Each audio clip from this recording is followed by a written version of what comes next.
Hi, everyone. First of all, thank you for having me. Really excited to be here. So quick introduction on Frax Finance. We do stable coins. We're stable coin issuers, but we do everything in the DeFi realm. We do LSDs. We have our own layer 2.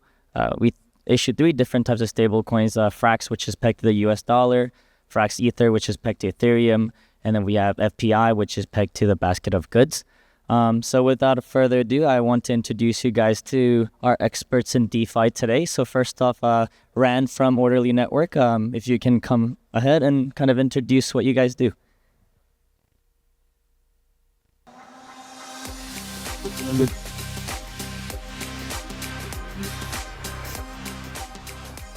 Thank you for having me. I'm Rand from Orderly. Orderly is a omni-chain liquidity layer for Web3 trading. We currently have perpetuals accessible from 4 different EVM chains and also near. We don't face retail. We work with different brokers and partners who build their front ends on top of Orderly, accessing our infrastructure and liquidity. Our volumes are about 300 million to a billion per day currently, as we're regularly top 10 perps DEX on DeFi Llama. Thank you. Awesome. And then Tascha from INIT.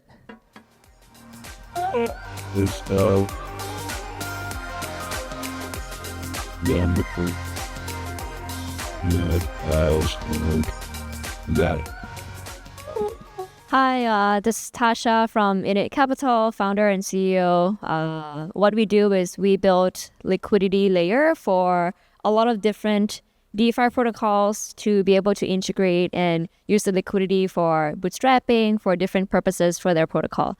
So that's on the B2B side, right? And then on the consumer side, all these users who are using DeFi can pretty much access a one-click strategies to lend, to borrow, to access different yields.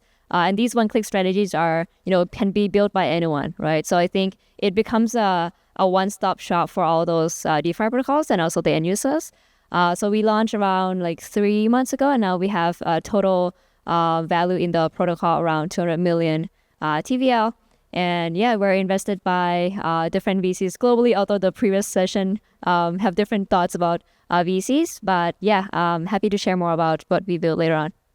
Awesome. Thank you. And then Ken from Pendle.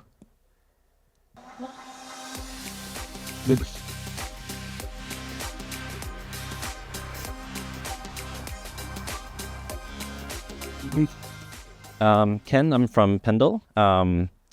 Pendle is a protocol that trades yield, and it's also a marketplace for fixed rates. In the vertical, we're the largest in the space. We just crossed a few milestones this week, actually. We just crossed 5 billion in TVL. More recently, I think people know us more on points farming, leverage points farming, and correspondingly also pretty high fixed rates on the ETH and stable side.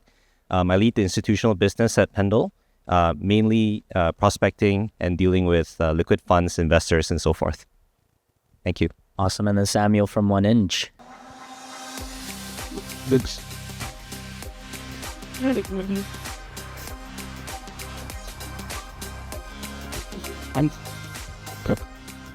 Hi, I'm Sam from 1inch. Pleasure to be here. First time in Bangkok. It's a beautiful city. So who here's heard about 1inch? Raise your hand if you ever heard of 1inch. Raise your hand if you know why we're called 1inch. We're actually named after Bruce Lee's 1inch punch. It represents we're fast, powerful, and efficient. We are the largest DEX aggregator in the DeFi space. We have about 70% of the market share in DeFi aggregation. We also have hardware wallets. We have gasless swaps, and we're going to have cross-chain swaps coming up pretty soon. So, it's pretty cool to be here. Thanks for having us. And then lastly, Andrew from Carbonmark.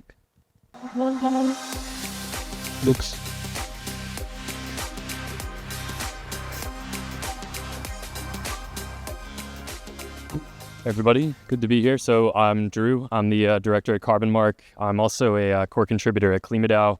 My journey in DeFi began roughly 3 years ago with the launch of CBDO. So what we were doing is that we wanted to build liquidity on chain for this interesting real-world asset class known as carbon credits. Now we're looking at other environmental commodities as well. It's an industry that's fast-moving on chain. There have been really interesting working groups with all sorts of participants in this carbon market space. And to put things into perspective about our impact so far, there's been over 24 million carbon credits that have been brought onto the Polygon blockchain. And in terms of emissions, that's actually equal to about 32 million round-trip flights from New York City to London. And it represented 4% of the entire carbon credit market issued by the leading carbon registry. So this is about DeFi for real planetary impact. Good to be here. Thanks. Awesome. So now that the super intense introductions are over, I guess we can get started. I remember, Tascha, last year, around the same time, we did have a discussion about DeFi for Thailand Blockchain Week. We also saw the DeFi summer happen previously. So I'm guessing so much has changed with Stella and INIT and all the protocols that you guys have been working with. So I wanted to kind of touch upon what are the current hurdles, the current pain points that you guys see in DeFi, and how do you guys how would you guys fix these pain points in your retrospect? Ran, if you want to get started, or anyone. Well, that you can have Tascha. Okay. It's DeFi pain points. Yeah, there's a ton of pain points in DeFi, which is some of them we're trying to solve at Orderly. Everything from the onboarding experience is not good, right? From logging into wallets to switching chains to transacting with gas, the speed, the costs, wrapped assets. These are all pain points. Our vision for DeFi is that eventually it is the same experience, if not better, than CeFi, like Binance, but totally decentralized and transparent, and with Web3 tokenomics, in that contributors actually get compensated and rewarded for their contributions. So versus kind of a Web2 company, which I believe are most centralized exchange are Web2 or 2.5 companies. So, I mean, some of the things that we're trying to solve is like abstracting chains with Orderly. So chains, users don't have to pick between chains. They're only dealing with native assets. So again, it's kind of to mimic the CeFi experience on chain and to lower the friction of onboarding into DeFi. Whereas a lot of people are trying to solve for the onboarding as well, using biometric logins, emails, like Web2 logins and such, to make the whole experience a lot more smooth and user-friendly. Yeah, I think I'll focus on one big pain point, which I think is a result of the industry growing very fast, which is liquidity fragmentation, right?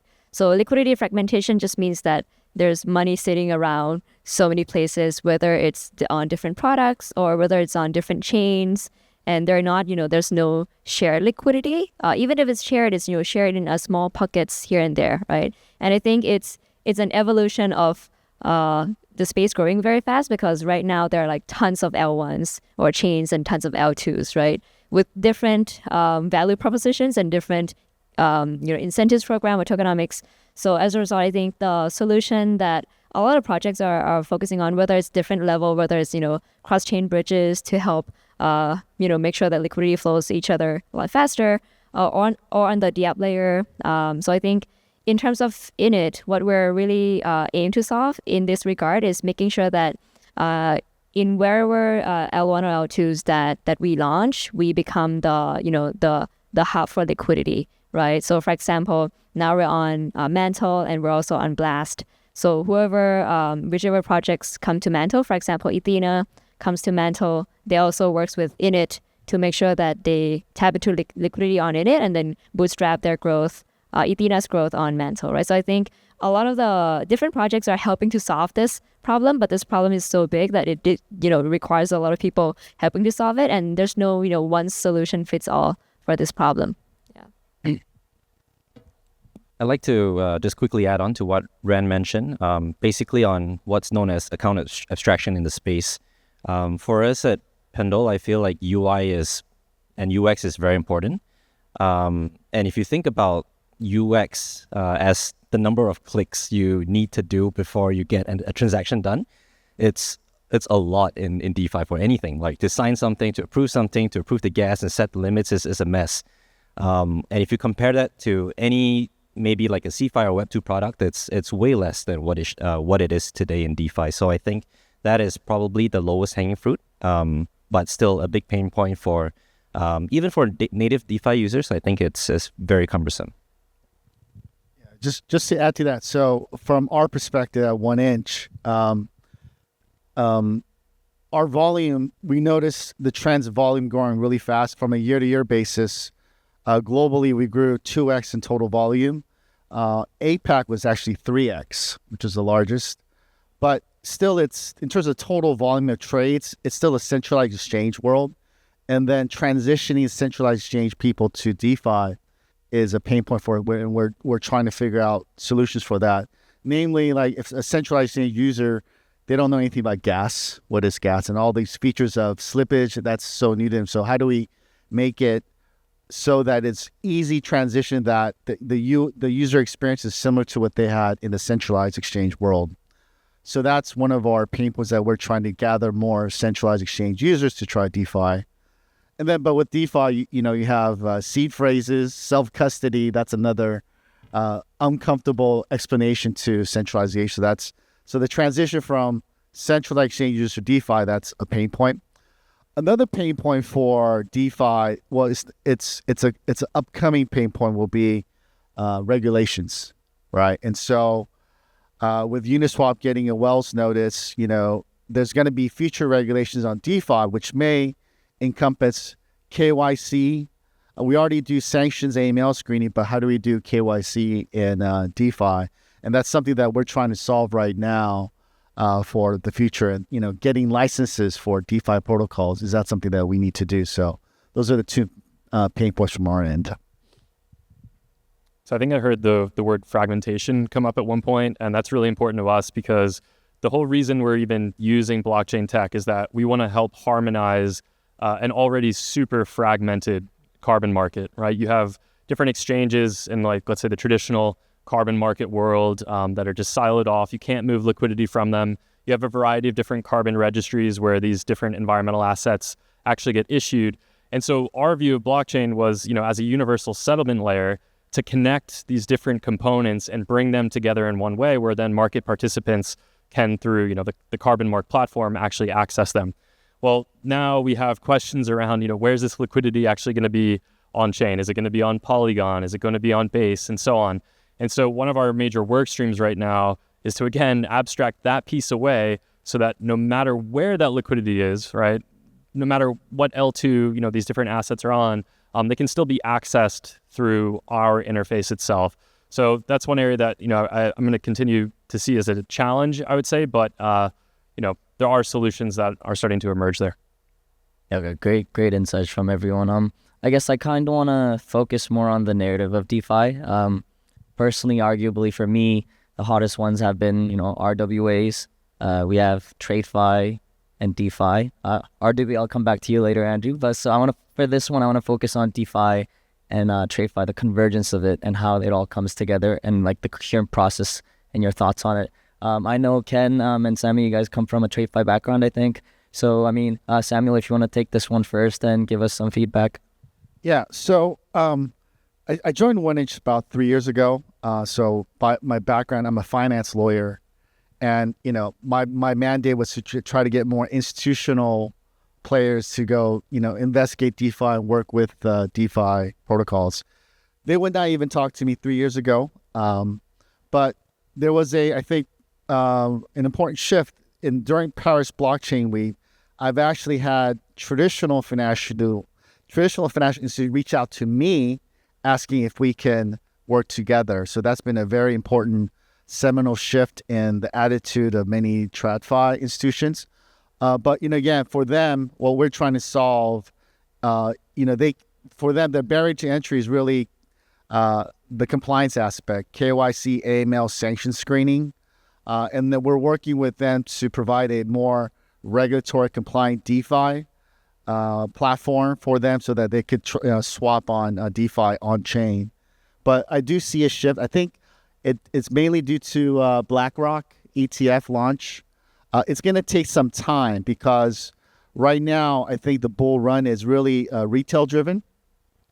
And for many traditional institutions, they have to go through a risk management committee, investment committee, and that takes like 6 to 8 months. So it's going to take some time until real institutional money goes into this space, and probably early next year. Yeah, so I come from a TradFi background as well, and I think the way that traditional clients would come into the space will be very different from how us, I guess, DeFi native folks would deploy capital. So we've seen some implementations so far. For example, we have already seen in Europe, I think in Switzerland, they have some structured products and some funds specifically deploying arbitrage strategies on different centralized exchanges and farming bases and packaging that into a structured note. So I think that is one early form of, I guess, crypto adoption from traditional money. And we're starting to see strategies deployed directly into DeFi in those vehicles. Still early days, but that is probably the first thing I would be looking out for. Anyone else want to kind of delve into this topic? If not, I can just move on to the next one. Awesome. About even perps, I think like we're seeing a lot more institutional interest, right? Just trading like derivatives on chain, like starting with like DYDX and also spot, right? Like Uniswap. I mean, there's a lot of benefits that DeFi has, like incentives and for spot, like the permissionless listings. I think so. That's actually getting a lot of the institutional brokers like FalconX and the algo providers like Talos and the clients that they have. Right. As promised, I want to talk about RWAs now. I know, like the treasury T-bills and etc. We've seen different types of RWAs, such as like, property assets. But what you guys are doing is very interesting, environmental assets. So how does that work? And, as an RWA expert, how do you feel, how do you project the future of RWAs playing into the DeFi role? Yeah, absolutely. Look, it's very exciting to use blockchain tech in this space because, as I stated in my intro here, the traditional industry is super fragmented. You have a variety of different standards. You have like siloed exchanges where the liquidity can't move across. And it's generally, been typified by very opaque OTC trading. And what's starting to happen now is that we've put these assets on chain. You have a variety of liquidity pools where you can aggregate them together to build liquidity.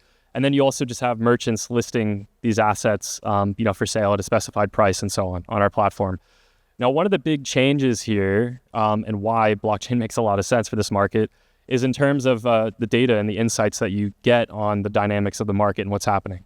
So the traditional market today, when it comes to these environmental assets, if you want to know what's going on, well, you're going to look out for this quarterly report from, an entity like Ecosystem Marketplace, it's called, and they're just sending out surveys and they're hoping to get responses from people. And every insight that they then give on a quarterly basis is retrospective. Now, in contrast, right, I'm sure many of you here have looked at a Dune dashboard for something, and you all know that everything that's happening on chain is available in near real time, right? So now you have carbon project developers and traders and so on. They're looking at these dashboards that we've built, and then they understand, okay, so this type of project is being sold at this price right now. There's so much liquidity for project, X, Y, and Z and so on. And it's really been a game changer, right? And it's speeding up the actions of people to be able to go out into the market, source which assets they need and so on, because they have that like 24/7 real-time pricing and availability information. So that's one aspect. And then the other would just be when you have these assets on chain, you can start to automate things through smart contracts. So we have an API, for example, that allow people to plug into this liquidity on chain without having to do anything with Web3 at the in terms of having a MetaMask wallet or something like this.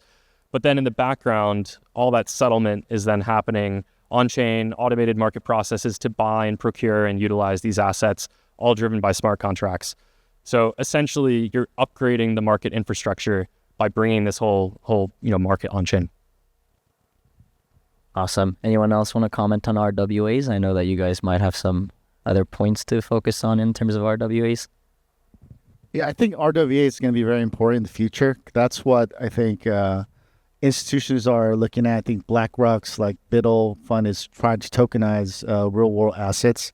I could see, bonds, real world bonds, with coupons to distribute through smart contracts, on the blockchain. I could see CDOs being made, collateralized debt obligations being, deployed on blockchains with mortgages, listed there through NFTs. And so I think that's going to be the next phase that I guess traditional institutional players who have experience will need to build, create their own KYC liquidity pool. So that's clean money. And so I think that's going to be very interesting. That I see that maybe happening in the next 2 or 3 years. But right now, I think they're going to first enter traditional like Bitcoin, ETH, and then we'll see how it goes. I feel like there would be more of like a parallel worlds per se, because I think a lot of the things that Sam mentioned, I think is already happening, and I agree with you. That's the trend it's going to be, and I think the usage or like the end users of that would probably be within the institutions, versus the RWAs that we have now that are on chain, for example, Ondo or other T-bills, treasury bills. These are targeting the current users of DeFi using these and adopting these on chain. So I think it's very like clear cut between the two segments of users. And I think in order for any assets to get on blockchain and get adopted in the current users landscape, it comes down to yields, right? So I think a lot of the on-chain users, not like institutional KYC group, but like actual DeFi users right now, I think still like at the back of their head, they're thinking of ROI all the time, right? And the reason why treasury bills and all these RWAs become a lot of adopted the past year is because on-chain yields are very low and T-bills are higher. But now, we're at the switch in which now on-chain yields are very high with, 2 digits, 3 digits, or even more or even like speculative yields, like points, like no yields even, but like just potential yields. So I think in order for any RWAs, if they want to get adopted by the current DeFi users, they need to think of that yield aspect, not just the usage or like, the tech part only. Yeah. I just want to add one more thing tied to what was said earlier. I think there's going to be 2 worlds for DeFi in the future. I think there's going to be the existing permissionless DeFi, and there's going to be permission DeFi. And so, the permission DeFi, the best analogy is like Gmail's permissionless email. And if you have like a Goldman Sachs email account, that's permission email and only those users. And so for many of the real world assets, if you're going to be an owner of any real estate, you have to know who they are to make a claim, have a contractual claim. And so that's going to be the permission DeFi world, where there's going to be KYC, a walled garden where institutions and trusted parties, they know who each other are, and then they could do these trades on the DeFi platform on chain. Awesome. I guess next up, I want to talk about security, vulnerability. It is a pretty heavy topic, considering I think within the past few years, we've seen so many bridge hacks and a bunch of other vulnerable hacks happen. As a stablecoin issuer, it's also very important for us to also focus on the stability mechanism, but the approach that we took, for example, for the bridge hacks, is we developed our own bridge. It does take longer, but it is safer because we're able to kind of detect these vulnerable or like malicious attempts and kind of end the transaction there. So for you guys, as different DeFi projects, what kind of security measures do you guys take to kind of ensure the the asset safety or for the funds of the users? Sure, I can start. Yeah. So I think comes down to 3 parts. First part is on the protocol or the product mechanics, right? So I think because DeFi nowadays is very different from 3-4 years ago. Like 3-4 years ago, the use case for why you would borrow funds or to do things on chain is quite limited. So it's clear that you would use funds to do A, B, C, and that's it, right? But nowadays there are like so many segments of DeFi, different use cases. You can, you trade, you can points farm, you can do many things. So I think come down to as a liquidity layer and ask ourselves, we need to make sure that each borrowing position is actually siloed. So we change a lot of the tech to make sure that it's a lot more modular and make sure that even though the liquidity is shared, the risk is actually fragmented and separated within that one position. So if anything happens with that one particular way of borrowing or that one, use case of position, then it doesn't flow to the other, right? So I think that's on the product mechanics. The second thing is more on assets, right? So I think even though we can do as many product mechanics to make sure it's safe, it comes down to like what assets do we accept. So I think not only just we measure like liquidity, volume, we also look at yields. For instance, USDE, in which the adoption rate of USDE will be tied to yields. So if the yields of USDE, which is the Ethena stablecoin, is lower below a certain threshold, then we will also need to reevaluate. So I think a lot of the parameters have extended quite a lot. Like DeFi 3-4 years ago, the parameter we have to care would only be like a few, but now it's a lot more. Yeah, I think security is an ongoing thing. As a protocol, I think for Pendle is interesting because we don't have our own assets. We create markets on other assets in DeFi. So what that means is you're taking not just smart contract risks on those assets, but also on Pendle. So we take the liberty to make sure that we have sufficient audits, not just on Pendle, but also on every single asset that we list, every single new pool. So at the moment, we have 7 audits on Pendle as a protocol, adding one more soon. And then for every pool, they have to be audited. That's a hard requirement. And yeah, I think just, adding on to what Tascha mentioned on user education, I think Pendle can sometimes be complex depending on the use case. So making sure that the users understand what they're getting into, what the different functions do. Yeah, that's important to us. I guess I move to the next question. I kind of want to make it fun. We saw, as I mentioned in the beginning, we saw, obviously DeFi summer that we all experienced. Right now, arguably, I think one of the biggest narratives that we've seen was the AI narrative, right? So we saw the convergence between and the kind of intersection between blockchain and AI being used together. But how do you see DeFi and AI being used together? Like, data efficiency or... So I'm not sure if you guys, for your projects, utilized AI technology into your platform, but if you guys were to, or if you guys are to kind of comment on how you see the AI and the convergence with DeFi playing together, I'd love to hear your insight on that. I have one quick example on the carbon market side of AI. So usually when you are issuing these carbon credits, let's say it's from a forestry project, someone has to go to the field, they measure a bunch of trees, they do like random sampling, and then that's done every 3 years. They take the data back and then they issue these assets, okay? So there's a project called Chorus. They're using Chainlink's Floodlight Oracle, which essentially is using different AI models to learn how to measure biomass changes using satellite data. And it's constantly updating. You have this data going directly on chain. And what's really interesting about Chorus is this is the first time that you've actually had these nature-based projects producing carbon credits, and it's just issued all through smart contracts. There's no human intervention. And it's the Floodlight Oracle that, again, is using this AI model to measure biomass that's then communicating with the smart contracts to do this. So just completely automating this entire process, which normally would be quite manual and time intensive. And again, I think that's the power of DeFi and being able to change a market like this.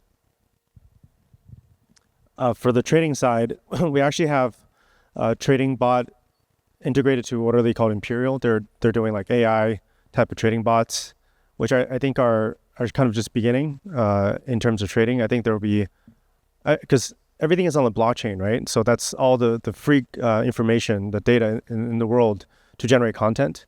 And then AI will allow for all types of content being generated, from analytics of the user, text-based analysis, text-based queries on what, I've done in the past as a user, what kind of patterns there are that I can potentially capitalize on as a trader, to best farming opportunities out there, especially given my historical transactions and my yield and my risk tolerance.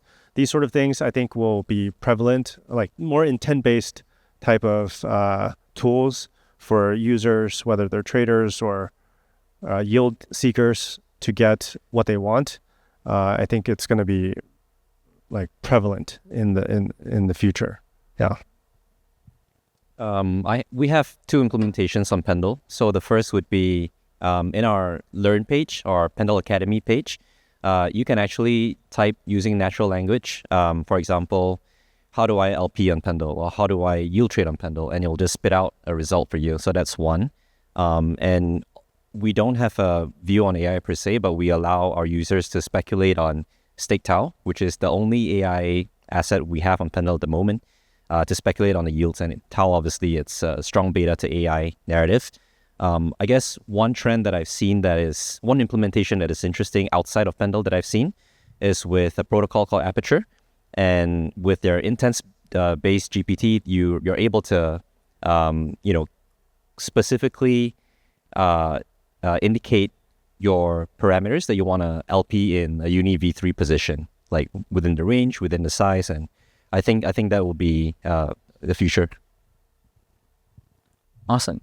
Yeah, for 1inch, just AI is the hottest topic these days, right? I was just a quick anecdote. I was in we always sponsor an event during the World Economic Forum in Davos, and so 2 years ago, everything was on blockchain. Every event by any traditional institution was blockchain. It was the hottest thing. This year was all AI, and so we can't ignore it. It's obviously a very powerful tool. I guess what I try to oversimplify to the traditional people is what is 1inch, and I oversimplify, say we're sort of like the Google of blockchain. We help you search for the best routes.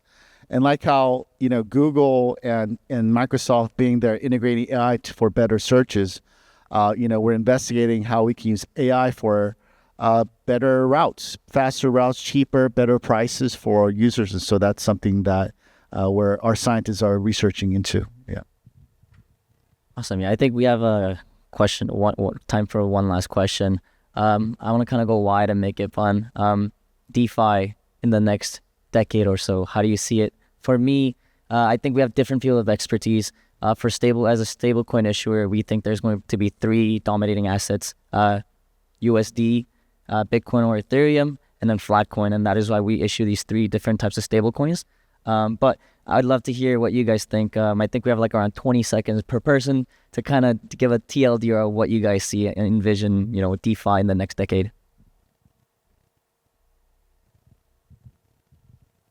All right. Okay, I can start. I actually share the same view as what Sam mentioned, which is there are going to be parallel worlds of permissioned and permissionless. And mainly is because it's too much work to have all these permissionless to all together become permissioned. There's going to be a lot of backlash from community, the ethos, and also if it's all permissionless, it's not going to get adopted much from institutions, and yet there are a lot of opportunities and use for institutions.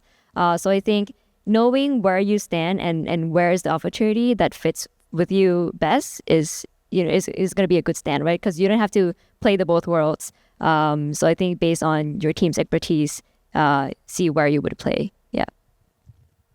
For me, I'll do a parallel. I was old enough to be cognizant of the internet when it first came out, and the first thing that came out that was kind of game changing was the web browser, Netscape, and people were like, "What is a web browser?" And then the search engine came out, and people were like, "What's a search engine?" People were explaining it's sort of like a phone book, but they help you search through it. That was it. It was a new lexicon that came out. In 5 years from now, the way I see DeFi is going to be, I see the wallet as a Web3 version of the web browser, where you could communicate, you could trade, you could search, and stuff like that. And I see 1inch as the search engine to help people find the best prices. And so I think the next generation, they're going to use the wallet more than a browser. And I think all the functions that you would see in a browser will be in a wallet.